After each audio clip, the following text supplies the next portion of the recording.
नमस्कार दोस्तों, स्वागत है आप सभी का हिंदी स्टडी में और आशा करती हूँ आप सभी स्वस्थ होंगे और अच्छे से तैयारी कर रहे होंगे। दोस्तों, आज हम जीआईसी प्रवक्ता का जो एग्ज़ाम स्क्रीनिंग परीक्षा का एग्ज़ाम हुआ था ना, उसका पेपर देखेंगे। इसका अच्छा है क्वेश्चन, और ये क्वेश्चन हिंदी के हैं और जीएस के भी, मतलब लेकिन मैं इसमें केवल हिंदी वाले क्वेश्चन कराऊंगी, ठीक है। क्योंकि हिंदी से जो कहीं ना कहीं आप एग्ज़ाम दोगे तो उसमें कहीं ना कहीं ये क्वेश्चन आपके लिए कहीं ना कहीं महत्वपूर्ण होंगे, ठीक है। और ये क्वेश्चन कम से कम, हाँ, 120 क्वेश्चन हैं ये, और 120 क्वेश्चन में से 40 क्वेश्चन तो थे इसके जीके के और बाकी 80 क्वेश्चन थे सब्जेक्ट वाइज, ठीक है। इस तरह से ये क्वेश्चन थे, और जो इसे क्वालिफाई करने के बाद फिर मेन इसका एग्ज़ाम होगा, ठीक है। रिटेन वाला जो एग्ज़ाम होगा, अगला एग्ज़ाम रिटेन है इसका, ठीक है।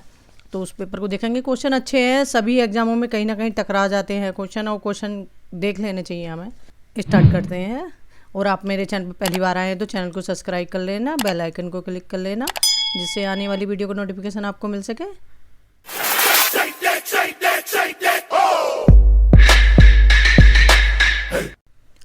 पहला क्वेश्चन है हमारा, ये है अयोग्य के पास अच्छी वस्तु, ठीक है। तो ये लोकोक्ति है, अयोग्य के पास अच्छी वस्तु। इसका हमें बताना है अयोग्य के पास अच्छी वस्तु, ठीक है। तो लोकोक्ति का हमें बताना है कि इसका अर्थ कौन सा होगा। इनमें से 4 ऑप्शन दिए हुए हैं, ठीक है। मैं जो करेक्ट है बस केवल वही आंसर बताती चलूँगी, ठीक है। क्योंकि मुझे लगता है कि जो हम ऑप्शन बोलते हैं ना, तो उसमें कई बार कन्फ्यूजन क्रिएट होने का लगता है, ठीक है। अपनी अपनी सोच है ये, ठीक है, लेकिन मुझे यही लगता है, ठीक है। जो सटीक आंसर है हमें सिर्फ वही याद करना चाहिए जो माइंड में एक बार सुनते ही बैठ जाए। तो इसका आंसर क्या होगा?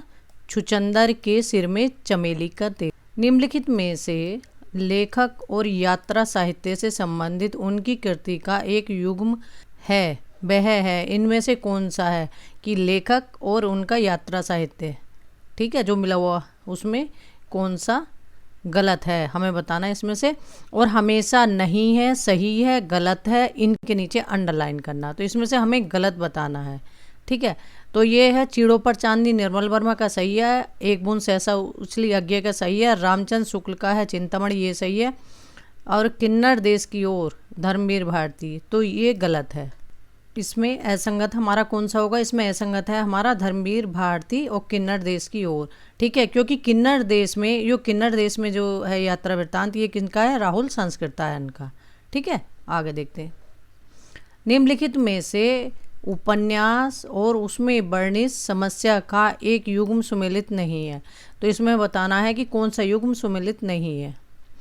ये है कर्मभूमि, ये किनके उपन्यास हैं? ये हैं प्रेमचंद के उपन्यास।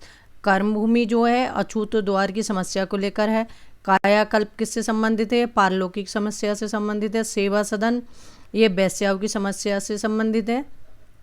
और गबन, ये है गबन जो है दहेज और अनमेल विवाह, ये दहेज और अनमेल विवाह जो दे रखा ना, ये निर्मला में है प्रेमचंद के उपन्यास में, ठीक है। गबन में जो दे रखा है इसमें मतलब गहनों से संबंधित वो दे रखा है इसमें कि जो लोग मतलब क्या कहना चाहिए, आभूषणों से संबंधित, ठीक है। आभूषणों से मतलब जो इनको प्रियता है इसमें दे रखी है गबन में। धर्मक्षेत्र कुरुक्षेत्र कहानी के लेखक हैं। तो धर्मक्षेत्र और कुरुक्षेत्र कहानी किसकी है? ये है दूधनाथ सिंह की है। निम्नलिखित में से कौन सा काव्य संग्रह नागार्जुन का नहीं है? तो इसमें हम बताना है कि नागार्जुन का काव्य संग्रह कौन सा नहीं है।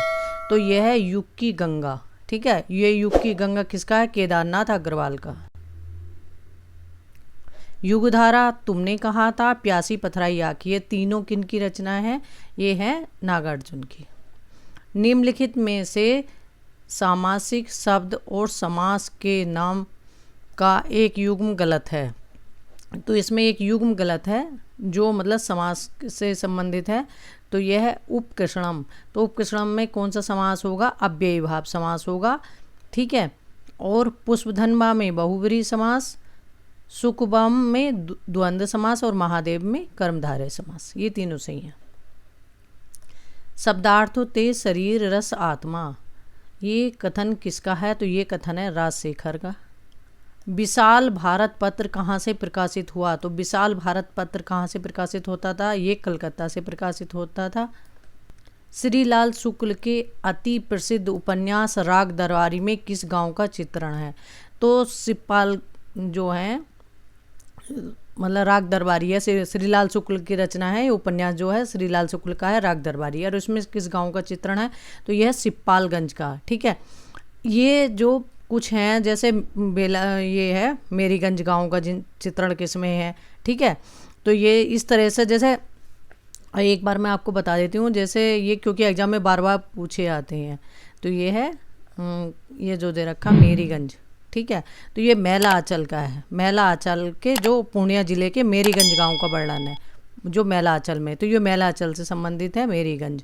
और गंगोली है, ये गंगोली है, ये आधा गांव, गंगोली या आधा गांव गाजीपुर जिले के गंगोली गांव का चित्रण है जिसमें। ठीक है, तो ये आधा गांव का। ठीक है, जो राग दरबारी में तो सिपालगंज का है, और ऐसे ही आधा गांव में गंगोली का है, और ये है मैला आंचल में मेरीगंज का वर्णन है। इसी तरह से ये बहुत सारे हैं कि इन्हें थोड़ा सा एक जगह लिख लेना चाहिए तो कहीं ढूंढ के मिल जाए। तो जैसे वो पूछते हैं प्रेमाश्रम में मतलब कहाँ का वर्णन है, जो प्रेमचंद का उपन्यास है प्रेमाश्रम, उसमें लखनपुर गांव का चित्रण दे रखा है। ठीक है, इस तरह से ये लगभग हैं कुछ उपन्यास जिसमें पूछते हैं बार बार, क्योंकि ये नेट में भी रिपीट हुए हैं क्वेश्चन, और टीजीटी पीजीटी में भी रिपीट हुए हैं इस तरह से।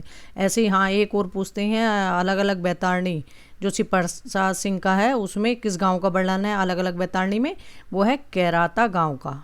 ठीक है, ऐसे ही पानी के प्राचीर में कहाँ का वर्णन है किस गांव का, तो पानी के प्राचीर में है पांडेपुरवा गांव का।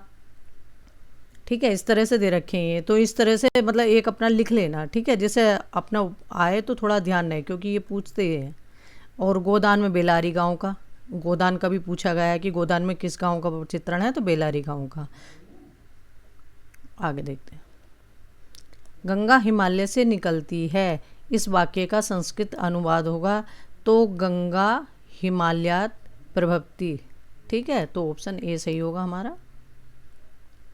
गोरख जगायो जोग भक्ति भगायो लोग, ये काव्य पंक्ति इनमें से किस कृति की हैं, तो ये कवितावली की हैं। और कवितावली रचना किन की है, तुलसीदास जी की रचना है।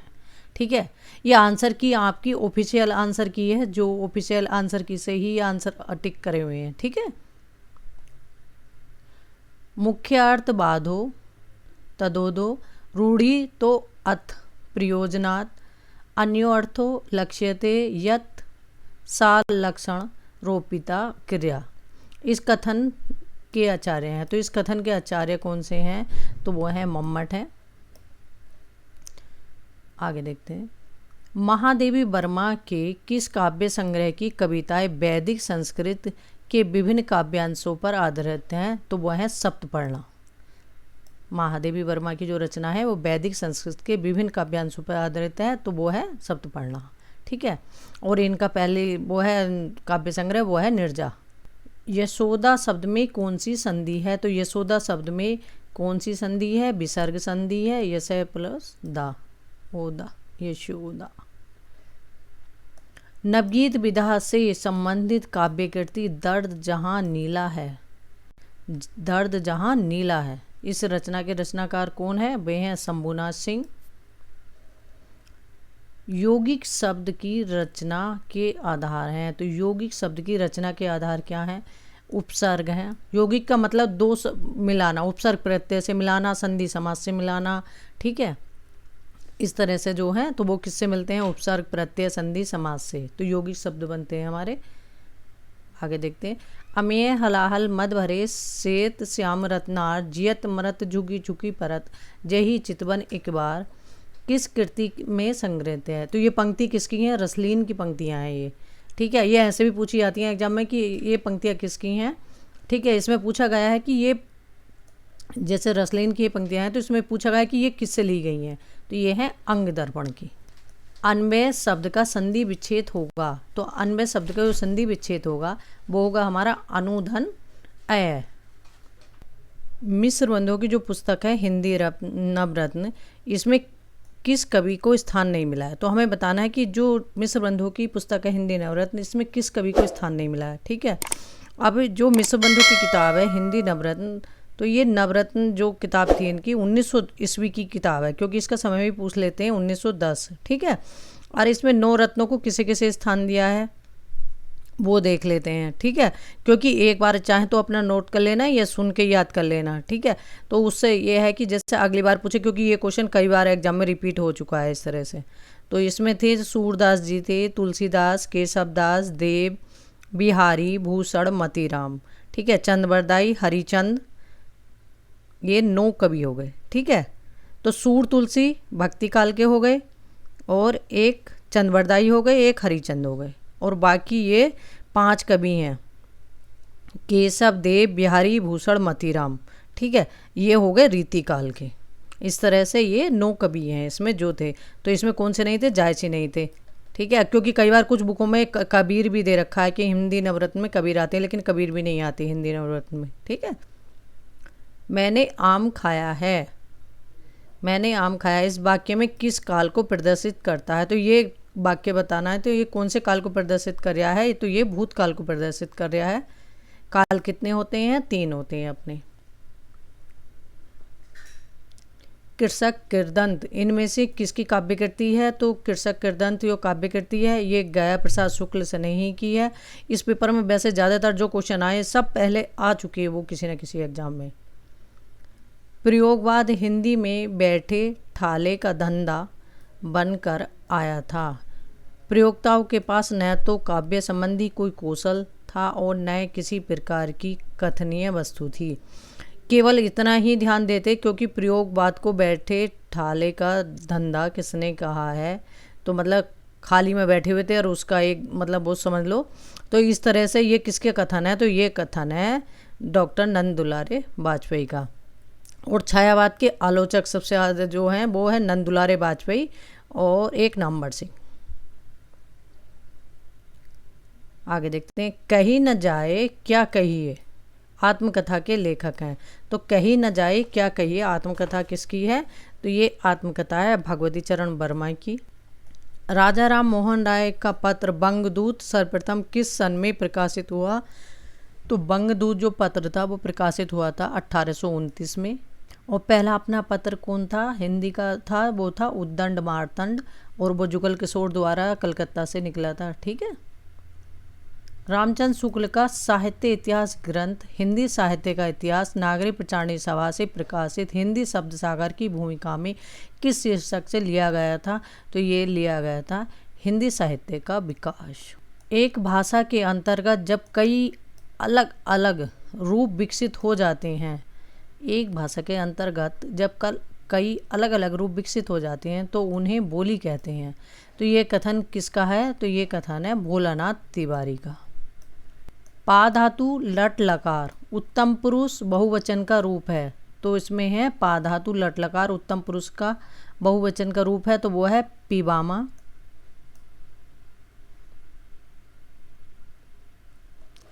आगे देखते।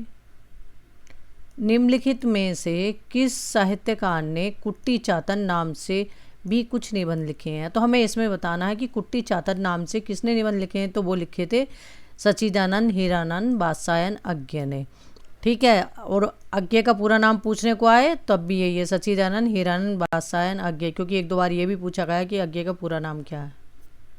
आगे देखते हैं 69 नंबर का क्वेश्चन। इसमें से व्यक्तिवाचक संज्ञा नहीं है। तो व्यक्तिवाचक संज्ञा कौन सी नहीं है? ये है ध्यान से हमेशा, ठीक है। कौन सी नहीं है? नहीं, लेखक, क्योंकि लेखक में सभी लेखक आ जाते हैं। गंगा में एक, भारत में भी भारत के लिए आ गया, त्रिपिटक भी किसी एक रचना के लिए, ठीक है। इनमें से संस्कृत भाषा की दृष्टि से कौन सा शब्द समूह शुद्ध है? तो संस्कृत की भाषा की दृष्टि से शुद्ध शब्द बताना है, तो वो कौन से हैं? वो हैं शुद्ध समूह विद्युत, परिषद, विद्वान और पृथक। ऑप्शन हमारा डी सही है इसमें। आगे देखते हैं 71 नंबर का क्वेश्चन। परित्यागता शब्द इनमें से किस वाक्यांश के लिए प्रयुक्त होता है? तो जो परित्यागता शब्द है वो किसके लिए प्रयुक्त होता है? वह स्त्री जो पति द्वारा छोड़ दी जाती है उसे क्या बोलेंगे? परित्यागता। आगे देखते हैं 72 नंबर का क्वेश्चन। दलित विमर्श से संबंधित निम्नलिखित कृतियों को उनके रचनाकारों से सुमेलित करके सही उत्तर के विकल्प का चयन कीजिए, ठीक है। तो ये रचनाएं दे रखी हैं, ये रचनाकार हैं, तो इनसे हमें मिलान करना है और बताना है कि कौन सी किसकी रचना है। तो इसमें है मणि कर्णिका, तो ये मणि कर्णिका पहले का है दा। सप्त नय संतप्त, संतप्त ये सूरजपाल की है। मणिकर्णिका ये है तुलसीराम की। जूठन ओम प्रकाश वाल्मीकि की है। अपने अपने पिंजरे मोहनदास नेमी सराणे की। तो अपने अपने पिंजरे मोहनदास नेमी सराणे की पहली आत्मकथा है। तो ऑप्शन इसमें हमारा बी सही होगा। दिवस का अवसान समीप था, गगन था कुछ लोही हो चला, तरु शिखा पर थी आव राजती, कमलिनी कुल बल्लभ की प्रभा, इस कविता में छंद है। तो ये कविता किसकी है?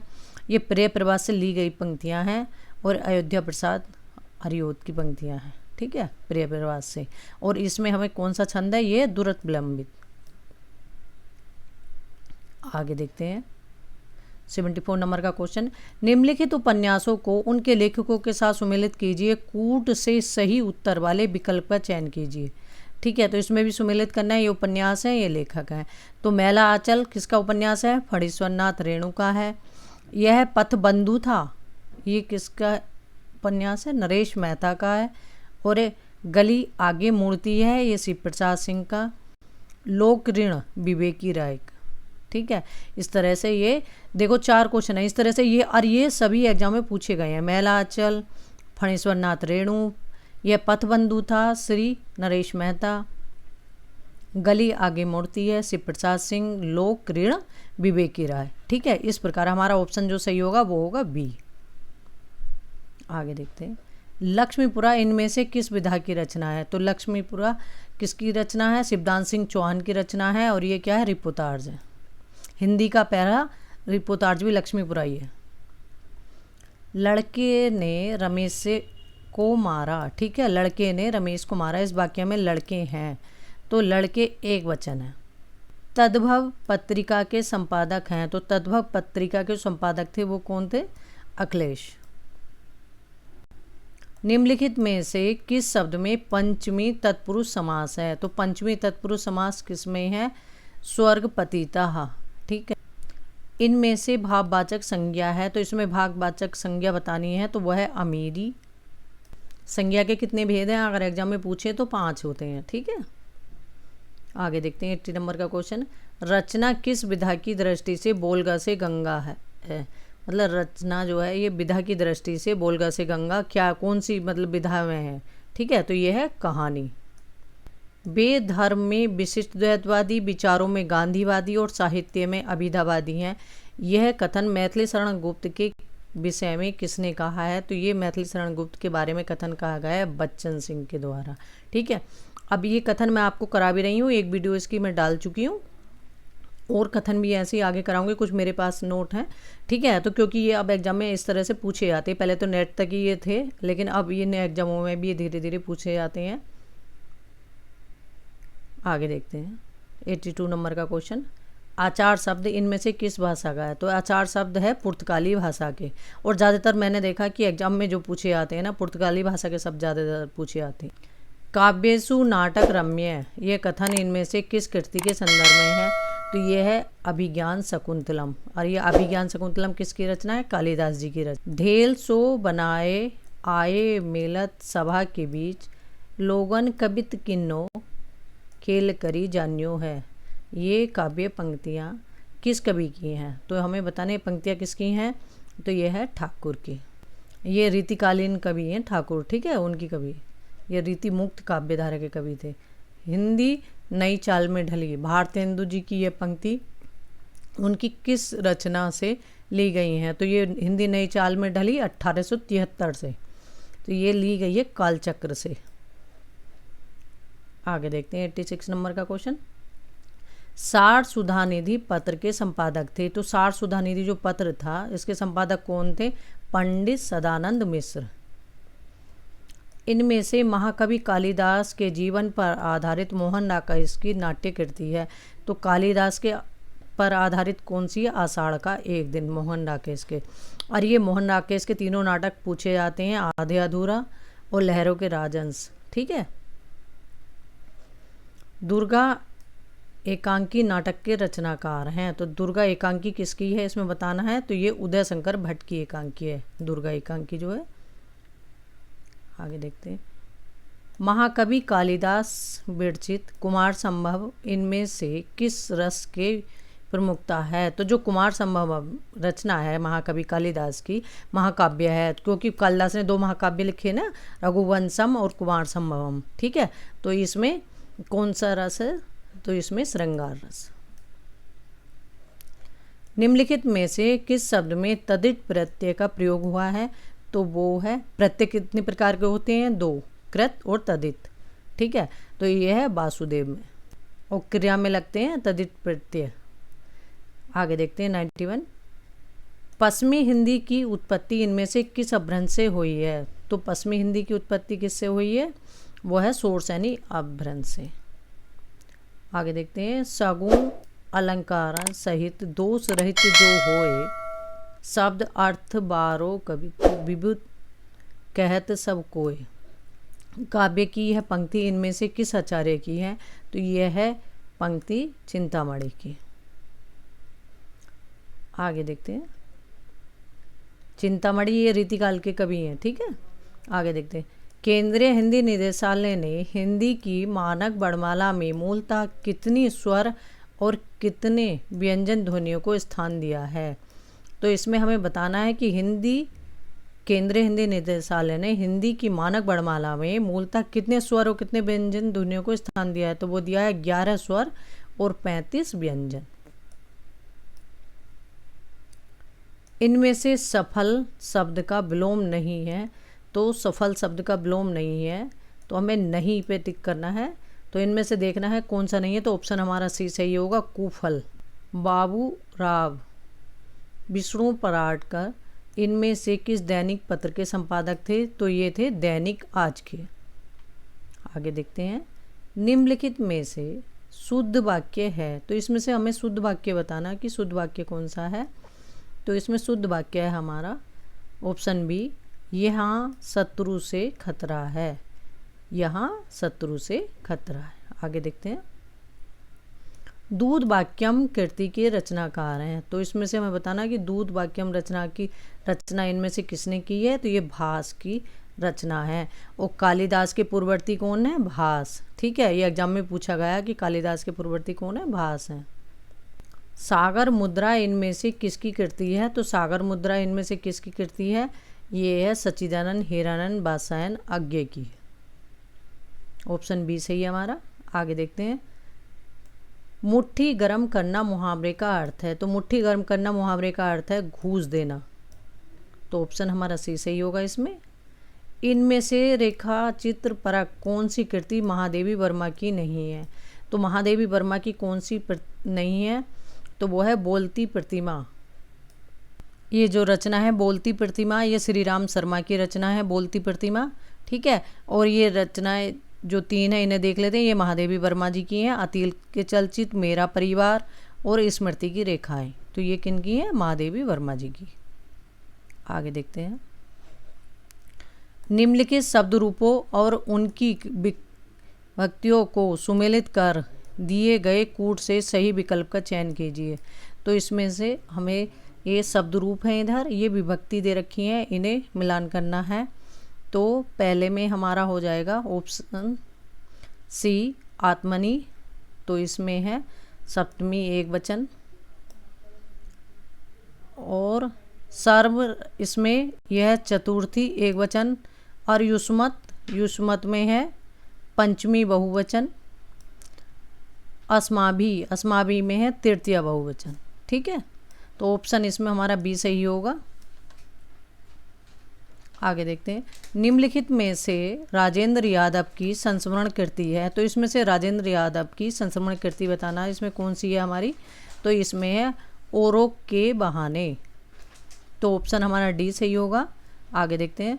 103 नंबर का क्वेश्चन। विकलांग श्रद्धा का दौर इनमें से किस विधा की रचना है। तो विकलांग श्रद्धा की दौर जो रचना है हरिशंकर परसाई की रचना है, और हरिशंकर परसाई एक व्यंग्य लेखक हैं। तो इनकी रचना कौन है, ये व्यंग्य। ऑप्शन हमारा बी सही होगा। निम्नलिखित में से पूर्वी हिंदी की बोली नहीं है। तो पूर्वी हिंदी की बोली इसमें कौन सी नहीं है? ब्रजभाषा। ठीक है, ब्रजभाषा पश्चिमी हिंदी की बोली है। अवधी, बंगेली और छत्तीसगढ़ी ये तीनों पूर्वी हिंदी की भाषा है। राम काव्य धारा से संबंधित कृति राम ध्यान मंजरी इनमें से किसकी है? तो राम ध्यान मंजरी जो रचना है ये है अग्रदास की। अब या तो राम ध्यान मंजरी आ गई तब भी अग्रदास की, और कई बार ये आती है ध्यान मंजरी, तो ये है तब भी अग्रदास की। ठीक है, इसलिए थोड़ा सा कन्फ्यूजन हो जाता है बच्चों को। ध्यान मंजरी अग्रदास की, राम ध्यान मंजरी अग्रदास की। और ये राम भक्ति काव्य धारा के कवि हैं, और इन्होंने मतलब सीता को सखी मानकर अपनी सीखा को मतलब रसिक संप्रदाय की स्थापना करी थी। सीता की मतलब सखी मानकर अपने आप को। ठीक है, आगे देखते हैं। सूची 1 के रचनाकारों को सूची 2 से मिलान करना है। तो ये दे रखे हैं इसमें, ये हैं रचनाकार और ये हैं रचनाएं। ठीक है, मम्मट की रचना है काव्य प्रकाश। विश्वनाथ साहित्य दर्पण। जयदेव चंद्रलोक। दंडी काव्यदास। ठीक है, इस तरह से 4 क्वेश्चन है, चारों इस तरह से एग्जाम में पूछे गए हैं। तो ये ऑप्शन हमारा इसमें सी सही होगा। मूलन ही की जहाँ अधोगति के सब गाई, होम हुतासन घूम नगर एक के मलिनाई। इन काव्य पंक्तियों में अलंकार है, तो ये अलंकार बताना इसमें कौन सा है? परिसंख्या अलंकार है।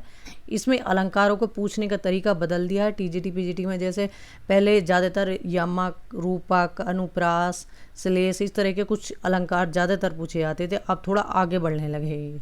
ठीक है, तो इसलिए आपको ये चीज़ें थोड़ा डीपली भी पढ़ना पड़ेंगी, अलंकार वगैरह भी।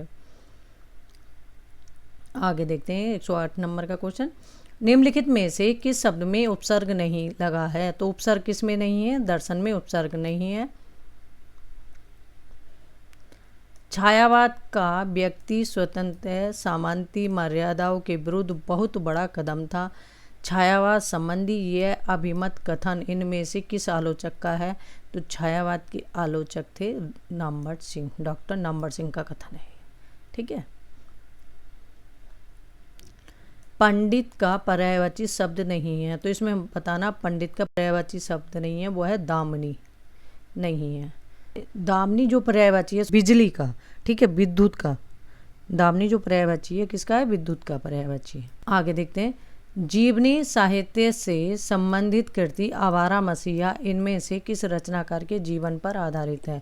तो यह है शरत चंद्र चटर्जी के जीवन पर। मुझे लगता है कि जितने एग्जाम होते हैं ये जीवनी तो पूछी जाती है। ये बंगाल के थे, ठीक है, और विष्णु प्रभाकर ने इनकी जीवनी लिखी थी, ये आवारा मसीहा। आगे देखते हैं 112 नंबर का क्वेश्चन।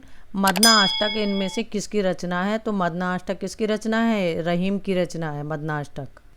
भरत के रस सूत्र में निहित संयोग का अर्थ भोज्य, भोजक, भाव, निष्पत्ति का अर्थ भुक्ति की स्थापना किस व्याख्याकार ने की है? तो इसमें चारों ये लेखक जो दे रखे हैं ना, तो ये जो भरत मुनि का रस सूत्र था, विभाव, अनुभाव, व्यवचारी, संयोग, निष्पत्ति, तो उसका जो व्याख्या करिए वे व्याख्याकार हैं। तो इसमें से इन्होंने पूछा है कि भुक्ति की स्थापना इनमें से किसने की है? तो भुक्ति किसका है? भट्टनायक का। ठीक है, अनुमितिवाद शंकुक का है, उत्पत्तिवाद लोलट का है, अभिनवगुप्त अभिव्यक्तिवाद। ठीक है, इन चारों को वैसे भी याद कर लेना क्योंकि एग्जाम में पूछ लेते हैं। और जैसे मीमांसा, साक्ष्य, शैव दर्शन से ये कौन कौन प्रभावित थे? आगे देखते हैं।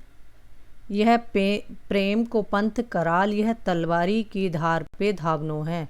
यह काव्य पंक्ति किसकी है? ये बोधा की पंक्ति है। रीतिकालीन कवि बोधा की पंक्ति है। रीति मुक्त काव्य धारा के कवि थे बोधा। डॉक्टर हजारी प्रसाद द्विवेदी के किस उपन्यास को रैक्य आख्यान भी कहा गया है? रैक आख्यान कहा गया है, तो वो हजारी प्रसाद द्विवेदी के कौन से उपन्यास को कहा गया है? वो है अनामदास का पोथा। ये इनके उपन्यास हैं चारों ही, पुनर्वा, चारूचंद लेख, पुनर्वा और बाणभट्ट की आत्मकथा, अनामदास का पोथा। ठीक है, ये पूछे आते हैं कि ये चारों उपन्यास ही इनके एग्जामों में बार बार रिपीट होते हैं। आगे देखते हैं, हिंदी साहित्य के इतिहास में आदिकाल के लिए आधार काल नाम दिया है। तो आधार काल नाम किसने दिया है? वो दिया है मोहन अवस्थी ने। तुम बहन कर सको जन मन में मेरे विचार, वाणी मेरी चाहिए तुम्हें क्या अलंकार। ठीक है, ये पंक्तियाँ सुमित्रानंदन पंत की किस रचना से हैं? तो सुमित्रानंदन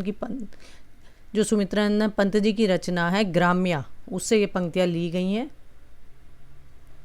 रीतिकालीन कवि मतीराम द्वारा लिखित ग्रंथ ललित ललाम। ललित ललाम किसकी रचना है? मतीराम की रचना है। और ये किससे संबंधित है? अलंकार ग्रंथ है। ठीक है, कैसा ग्रंथ है? अलंकार ग्रंथ। आगे देखते हैं 119 नंबर का क्वेश्चन। उच्चारण की दृष्टि से हिंदी के आ और आ स्वर हैं। आ और आ स्वर हैं, तो ये क्या है?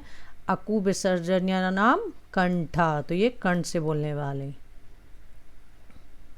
आगे देखते हैं 120 नंबर का क्वेश्चन, ये लास्ट क्वेश्चन है हमारा। निम्नलिखित दो कथनों को में एक स्थापना है और दूसरा तर्क है। कोड में दिए गए विकल्पों में से सही विकल्प का चयन करना है इसमें। तो पहला है हमारा ए, भरत का नाट्यशास्त्र विविध ललित कलाओं का एकमात्र सम्मेलन है। ठीक है, और ऑप्शन हमारा दूसरा है आर, तर्क जो दे रखा है, क्योंकि यह ग्रंथ भाषा शास्त्र, अलंकार शास्त्र, नाट्य शास्त्र कई दृष्टियों से महत्वपूर्ण है। ठीक है, तो ये है, इसमें ऑप्शन हमारा कौन सा सही होगा? सी, ए और आर दोनों कथन हमारे इसमें सही है। ठीक है, और इसके काव्य शास्त्र के लिए मैं आपको एक सुझाव दूंगी कि काव्य शास्त्र के लिए कम से कम जैसे भागीरथ मिश्र की बुक है, तो उसमें आप ये चीज़ें पढ़ोगे तो थोड़ा सा मिल जाएगा देखने के लिए। ठीक है, और बाकी तो इतनी किताबें हैं जो आपको अच्छी लगे वो पढ़ो। और एक दो बार लेकिन रामचंद्र शुक्ल का इतिहास, बच्चन सिंह का इतिहास, ये दो तो पढ़ ही लेना। थोड़ा सा एक बार भी अगर रिपीट कर लोगे तो थोड़ा बहुत कहीं ना कहीं आपको याद रहेगा, जो उसमें से कहीं ना कहीं पूछे जाते हैं। और बाकी तो इतनी गाइडें हैं मार्केट में, जो आपको उचित लगे वो आप ले सकते हैं। और आधार ये है, मेरा मानना है कि जो पुराने एग्जाम पेपर हैं कहीं से भी होते हैं, उन्हें देखो कि क्या पूछते हैं, उनसे संबंधित जुड़ी हुई बातें देखो कि कहाँ से ये पूछे जाते हैं क्वेश्चन, और ये मतलब क्यों बार बार आते हैं, क्या क्या चीज़ें इसमें रिपीट हो रही हैं। ये जो मतलब क्वेश्चन पेपर देखने का आधार ही ये होता है कि हमें वो चीज़ें खोजनी है कि क्वेश्चन कहाँ से ज़्यादातर बनते हैं। ठीक है, और मेहनत करते रहो, सफलता ज़रूर मिलती है अगर जो मेहनत करते हैं और लगातार लगते हैं, क्योंकि निरंतर अभ्यास और प्रयास से ही सफलता मिलती है। अगर आप बीच में ब्रेक करेंगे तो वो जो तैयार कराना, आप देखना कभी 2-4 दिन में अगर आप बंद करते हैं अपनी पढ़ाई ना, तो वो लगता है कि हम अरे पढ़े ही नहीं, हम तो सब भूल चुके धीरे धीरे। इसलिए ना, चाहे थोड़ा थोड़ा भी पढ़ते रहो, लगातार करो। ठीक है, और थैंक यू दोस्तों मेरी वीडियो देखने के लिए।